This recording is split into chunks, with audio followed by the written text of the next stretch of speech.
Hey, Saturday Science Explorers. Today we're taking a closer look at one of the most famous equations ever written. E equals mc2, the key to understanding how the universe stores and releases energy. What does it really mean? How can matter turn into energy? Let's break it down and blow your mind. This is Albert Einstein's legendary formula, E equal mc2. Let's translate that. E is energy, m is mass, how much stuff something is made of.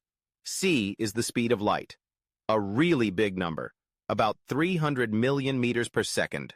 So this equation tells us even a tiny bit of mass can be turned into a huge amount of energy because it gets multiplied by the speed of light squared.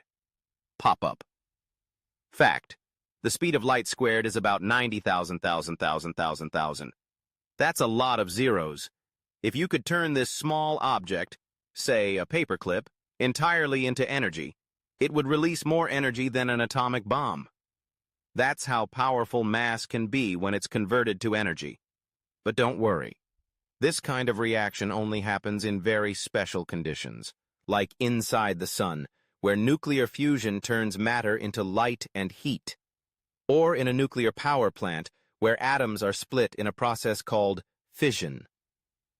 The sun shines because it turns hydrogen into helium and loses a bit of mass as energy.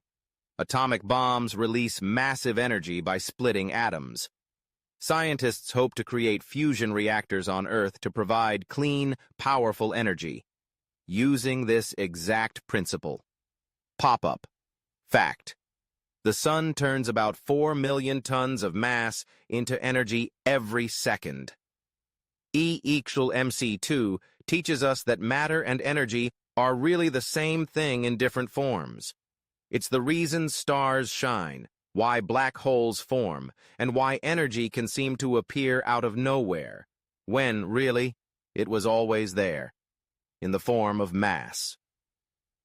Einstein's equation opened the door to modern physics, and it all started with a simple idea, that everything in the universe has more energy than we could ever imagine. Thanks for joining us on today's electrifying episode of Saturday Science Explorers. Tap that like button, hit subscribe, and stay curious, because next time we're exploring even more mysteries of the universe.